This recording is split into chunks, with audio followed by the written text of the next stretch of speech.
Hello, my dear friends. How are you doing? Hope you are having an amazing day and not having to deal with drama. Ready for new stories I have for you today? Let's go to the first one. And don't forget to listen to the end of the story, guys, to hear my insights. Enjoy the stories, and don't forget to like and subscribe. And of course, don't forget to leave a comment. I met my husband, Mark, 48 male, 10 years ago when my life was in a completely different place. I had just finalized my divorce and was focused on raising my daughter, Emma, 16 female, from my first marriage. The last thing I was looking for was love. But then I met Mark. At the time, Mark was still legally married, but emotionally detached from his wife, Lisa, 46 female. Lisa had struggled with alcoholism for years. Mark had spent over a decade trying to help her. Rehab stays, therapy sessions, interventions, everything. But Lisa didn't want help. She resented him for trying to change her, even as her addiction worsened and her behavior became erratic. Public scenes, reckless spending, and even putting their son, Jake, then 8 years old, in unsafe situations. It all became too much. When Mark and I met at a work conference, he was already contemplating divorce. He confided in me about the struggles he faced, and we became friends. Over time, that friendship turned into something deeper. By the time Mark filed for divorce, we were already emotionally invested in each other. It wasn't a fairy tale start, but it was real. Of course, Lisa saw it differently. In her eyes, I was the reason her marriage ended. She weaponized that narrative, feeding it to Jake at every opportunity. From the beginning, Jake resented me. I represented everything his mother lost. He was 8 when his father and I got together, and while I never forced myself into the mom role, I tried my best to be there for him. I cooked his favorite meals, helped him with homework, was always loving and supportive, making sure he never felt left out. For years, he wouldn't even look me in the eye. Family dinners were tense, and he barely acknowledged my existence. Lisa encouraged this, making sure he saw me as the enemy. If I disciplined him or enforced rules, I was overstepping. If I bought him gifts or tried to bond with him, I was trying too hard. Still, I was patient. I knew it wasn't easy for him. I never pushed. And eventually, after years, he warmed up. By the time he was 13, he started treating me like a human being. By 15, he actually seemed to enjoy being around me. We had family vacations where he laughed with us, holiday dinners where he willingly participated, and inside jokes that made me feel like I was making progress. Jake worked hard in school, and we were proud when he got into his dream college. Mark and I wanted to celebrate his achievement, so I suggested getting him a car. He had always wanted one, and I thought this would be a meaningful way to show him how much we supported him. Mark agreed, so I told Jake that I will be getting him a car as a gift from me to show how proud I am of him. He was over the moon. Then came the bombshell. 1 week before the ceremony, Jake told Mark that I was not welcome at his graduation. He said his mother didn't want me there and that he wanted to respect her wishes. He told Mark I could celebrate with him another day. I was blindsided. After a decade of trying to be there for him, after finally thinking we had built something resembling a relationship, he still saw me as an outsider. Worse, he had no problem excluding me to appease his mother. Mark was furious. He told Jake that I was his wife and a part of the family, but Jake was unmoved. He said it wasn't about me, it was about making his mother comfortable. And that's when it clicked for me. If I wasn't important enough to be included in his major life event, then I wasn't important enough to buy him a car. So I told him, I respect your decision, but unfortunately, that means you won't be getting the car I planned to gift you. Jake lost it. He called me petty, cruel, manipulative, and accused me of punishing him for loving his mother. I told him it wasn't punishment, it was reality. If I wasn't family enough to be at his graduation, then I wasn't family enough to buy him expensive gifts. Instead, I gave the car to Emma, who was overjoyed. When Jake saw her driving his car, he completely lost his temper. He said he hates me, that I ruined his family, and pushed his mother into depression. Lisa, of course, ran with this and told everyone that I was a monster who always had it out for her son. She painted it as if I had tricked Jake into thinking he was getting a car, just to snatch it away at the last second. Never mind the fact that she was the one who had poisoned him against me for years. Jake has barely spoken to me since. He only communicates with Mark, and even then, it's mostly anger and resentment. Mark stands by me. He told Jake that his actions had consequences, but he also feels guilty that things turned out this way. My family members think I was too harsh. They say I should have been the bigger person and given him the car anyway, that he's just a kid and kids make mistakes. But I don't know. He's not a little kid anymore. He's 18, about to go to college, and he made a choice. He chose to exclude me. He chose to prioritize his mother's feelings over mine. He knew how hurtful it was and did it anyway. And I made a choice too. If I don't matter to him, then my money and generosity don't either. Now he's sulking while Emma enjoys her new car. I didn't expect him to see me as his mother.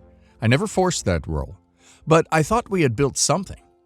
I thought 10 years meant something. But in the end, when he had to choose, he chose her. I won't beg for a place in his life.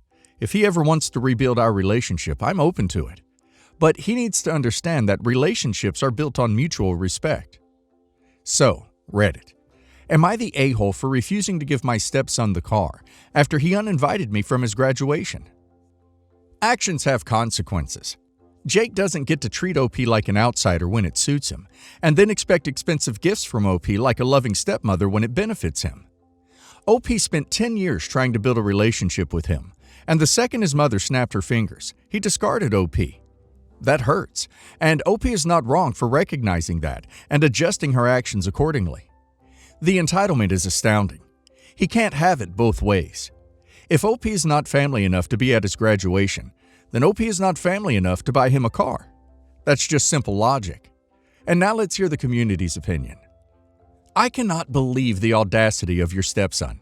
He excluded you from his graduation because his mother wanted it that way.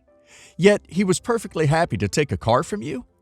That's some serious double standards. You were absolutely right to take back the gift. Giving it to your daughter instead was the perfect response, because at least she appreciates you. Honestly, his reaction just proves that he never truly saw you as a parental figure, just as someone who could provide for him when it was convenient. Now he's learning that respect is a two-way street. Stand your ground, not the a-hole. Oh, so when his mom wants you to be excluded from important milestones, you're just a random woman in his life. But when there's a free car on the line, suddenly you're family? Nope, that's not how this works. Not the a-hole. You went out of your way to love and support Jake, despite his mother poisoning him against you. You didn't ask to replace her, you just wanted mutual respect. He made his choice, and now he has to live with it. If he truly values his relationship with you, he'll work on fixing it instead of throwing tantrums over a car. Not the a-hole, and honestly, I think this is a wake-up call for Jake. He's 18, legally an adult, and he just learned that you can't treat people like disposable figures in your life without facing consequences. He thought he could keep you at arm's length while still benefiting from your generosity. The fact that he's more upset about losing a car than losing your presence in his life says a lot. He has some growing up to do, and maybe one day he'll realize what he threw away. Until then, enjoy watching Emma drive her well-earned car. My late grandmother gifted her engagement ring to my late fiancé so he could propose to me, as she wanted the ring to stay in the family, and she'd always loved him. I wasn't aware this was going on, so at the time, it was a very emotional moment for me when he proposed with her ring. We were set to be married on the 12th of February this year, but he passed away on the 21st of November 2021 after complications relating to his epilepsy. I still wear the ring and am not ready to give it up. I plan to always keep it to remember both my grandmother and the man I had been ready to spend my life with. My brother recently reached out, however, asking for the ring as he wants to propose to his girlfriend, and he said, and I quote, that I'm not using it now. I was upset by this and told him that I wasn't giving him the ring, but he believes I'm being unreasonable. Our parents are on his side in this matter and have tried to tell me it has been nearly a year now and it's time to let go, and that the ring should be used for a happy event and not worn by me, and my brother could make happy memories with it. It feels like rubbing salt in my wounds. The way I see it, my grandmother gave it to us not just to keep it in the family, but because she loved my fiancé and wanted him to use it for me. I've told our parents if they want my brother to have a family ring, they can give our mums to them, but they're not getting this one. I keep getting badgered by family over the ring and how I'm being unreasonable and spiteful, ruining what should be a lovely moment for my brother. I'm far too raw to judge this clearly. Is it so wrong of me to intend to keep the ring? Why is he so set on that ring? Is he too cheap to buy his own? You are using it. It's on your finger. Not the a-hole. Hard to understand why your parents are supporting this. Is he the golden child? Not the a-hole. No ducking way do you give that ring to anyone else. Your grandmother gave it to you. I'm so sorry about your fiancé. Him passing away does not mean that the ring is up for grabs. Your family is awful. As a warning, if you do ever decide you may not want to wear it, make sure you keep it hidden and locked away somewhere that no one knows about. I wouldn't put it past any of your family members to steal it and then claim it's a family heirloom and not yours. Also, get it insured in your name so you have proof of ownership if you ever need to file a police report against theft. Not the a-hole. Your late grandma wanted you to have it, so tell everyone you will give it to your brother when she tells you to, so they have to wait for the zombies. If they keep bugging you, I would be petty and be like, you want me to spoil your proposal? If you don't leave me alone, I will tell the girlfriend you want to take the ring my deceased love of my life proposed to me with. Ring that I was planning to wear for the rest of my life. If I was the girlfriend, I would be disgusted by my boyfriend. My mom died 6 years ago, and she left her estate to me, my sister, and my brother. My sister was the executor of the estate, and she stole a lot of money.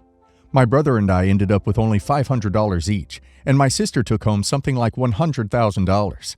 My brother hired a lawyer to sort out the situation. He and my sister got in a big fight, and he disowned her. He said that he couldn't deal with her anymore. He claimed that she was aggressive toward him his whole life, which is an exaggeration in my opinion, and this was the last straw for him. I stayed out of it all because I didn't want any bad blood between me and my sister. My sister can be difficult, but she's great with my children, and she's a godsend when I need a babysitter. My children love her, and I can't cut their auntie out of their lives. I hardly ever see my brother because he lives 5 hours away, and he never comes around to see us. He used to come over once in a while, but after he disowned my sister, he stopped coming around. My children don't know him. Deep down, I agree with my brother about the estate situation. My sister mismanaged the estate and stole a lot of money and my mom's valuables. It's not worth ending my relationship with my sister over, though. My brother feels differently, and I respect that. My sister is heartbroken, though. She misses our brother, and she's very hurt that my brother disowned her. My brother just won't quit, though. His lawyer is still asking the estate lawyer for information regarding the estate. My sister doesn't have all the paperwork that his lawyer's asking for, and she's very stressed out. I've had to listen to her complain about this for 3 years and counting. I want it to stop. I wish my brother would just take his $500 and move on like I did. Last weekend, my brother paid me an unexpected visit. He was in town and he wanted to stop by to say hi to me and the kids. I was busy, but let him in and offered him something to eat. Not even 10 minutes in, he brought up my sister and the estate situation. He told me that he just found out that she forged papers to become the executor. Apparently, my mom named someone else as the executor in her will, and my sister forged that person's signature to sign the estate over to herself. I sort of sighed and asked him to stop talking about it because I don't care about any of it. He became agitated and told me that I should care because she stole from me and my kids too. I said that I know, but I made my peace with it and he should too. He raised his voice at me and told me that I was enabling my sister like the rest of the family, and I should know better. My children were in the next room, and they could hear everything, so I told him to leave. He started crying on his way out the door. I feel awful, but I just want our family to be like it used to be. I'm not going to have him disrespect me in my own home again, but I'm afraid that I overreacted and I'll never see him again. Am I the a-hole? You're the a-hole. If he is right and your sister forged that signature, then she stole from you, your kids, and your brother. It wasn't given to her. She took it illegally with force. You say that your brother being treated aggressively is an exaggeration, so you know that something has happened there, but I guess you were always on your sister's side. So why would he need some support in his life, right? Your family will never be like it used to, and it is your sister's fault, not your brother's, but you refuse to see it. I truly hope he sues your sister and wins, and also that he never talks to either of you again. He deserves better. So instead of supporting your brother, you're enabling your sister who essentially lied and stole from both of you. You say you're trying to stay out, yet you're listening to your sister when she complains, and when your brother brings up some legitimately serious issues, you tell him to drop it? Let's be real. You chose your sister. Everyone sucks here except your brother. He deserves better than the two of you. Your sister committed at least one and probably multiple felonies. She's the reason your family is broken, and she's buying your silence by being nice. Sorry to say, but by keeping silent, you are taking her side. Think about it this way. If a family member committed a violent crime against another family member, and you knew this and decided to stay silent, would that be neutrally staying out of it? No, you'd be taking the side of the criminal. It's just harder to see this when the crime is financial. You're the a-hole. I'm 21 male. I have 4 siblings, 24 female, 22 male, 18 male, and 16 female. When I was 15, my mom, 44 female, and dad, 45 male, divorced because dad found out she had a long-term affair with his brother. They are together now and have a 5-year-old boy together. We've basically disowned our mother since that happened. She has made many attempts to reconnect and make amends, but we've rejected her every time. The only one who is in low contact with her is my little sis. They talk over the phone, but nothing else. My 18-year-old brother is the one who hates her the most, since some people have questioned his paternity since the affair was uncovered. My mom tried to force the youngest ones to go to her place, but they made her life hell, so she gave up. My eldest siblings say that they've seen her many times, and they just ignore her when she wants to say hi and have a conversation with them. In these 6 years, I've only seen my mom like 3 times. She wants to start a conversation, but I just treat her like a random person. I was at the grocery store on Tuesday, and then my mom was with a friend of hers when she saw me. She and her friend came to me and my mom said, "Hi honey, it's been a long time since I saw you. How have you been?" So I just said, "Sorry, have we met?" Her face turned red and she just walked away. My grandma, her mom, says I was the a-hole for doing that. I feel like a little a-hole, since everyone says she has been inconsolable ever since. My siblings say it's fine and that she deserves it. A part of me thinks this is what homewreckers and cheaters deserve. But on the other hand, she is my mom, and it still hurts me seeing her suffering. I also think I went too far because my siblings only ignore her. She called my sister crying, saying that she doesn't know what else to do to have our forgiveness. Please tell me if I'm the a-hole. Be blunt.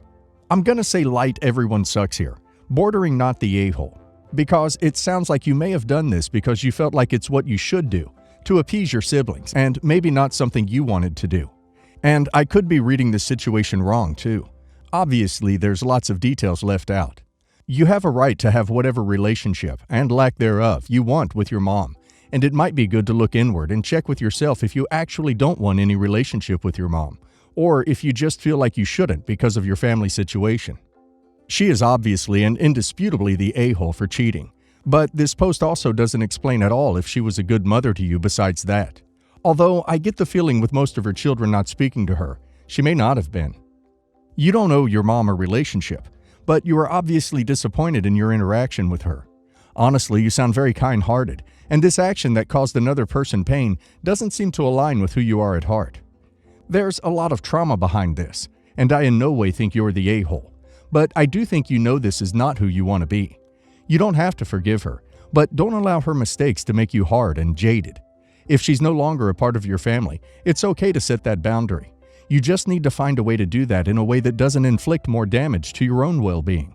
I wish you the best, internet stranger. Not the a-hole. Not the a-hole. She is the one who chose to cheat. She is now dealing with the consequences of those actions, you all hating her. Though maybe just ignore her like the rest of your siblings instead of going that far. But these are the results of her actions, so do what you feel is right.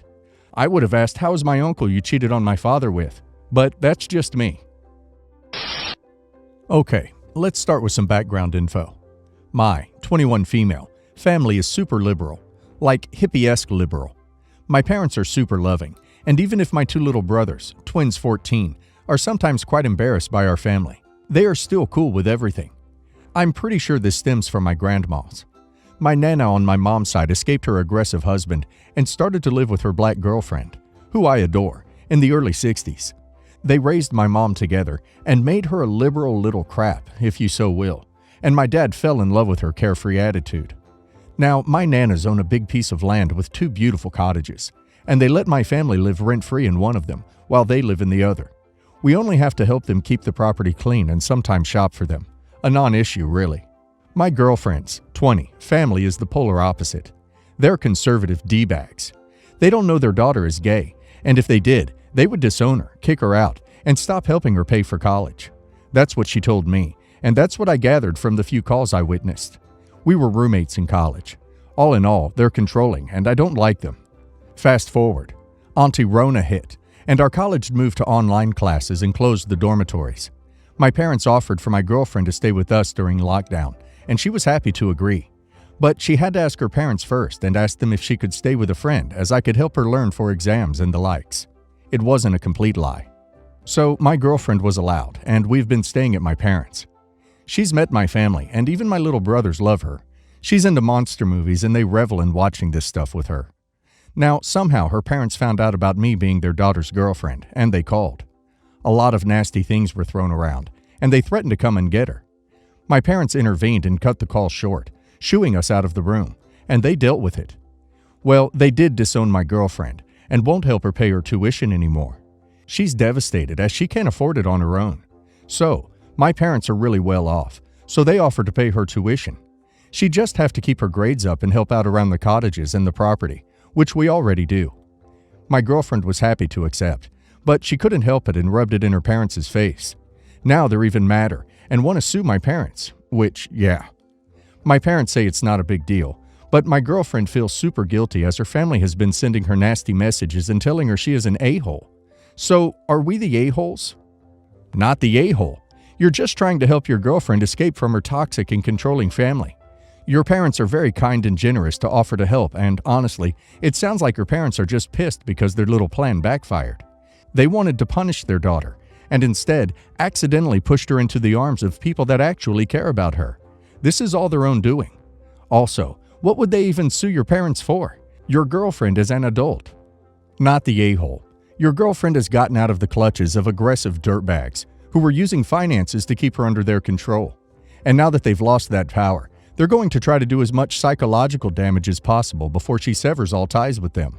Hindsight shouldn't have told her aggressors about her good fortune, but live and learn. The best revenge is to never engage with them again and to live a full and happy life without them in it. Hell no, not the a-hole. Your parents are great people. Gosh, I wish I had a friend like you. I never finished college for financial issues, but your parents want to help your girlfriend because her parents, the real buttholes, and the ones who don't want to help her.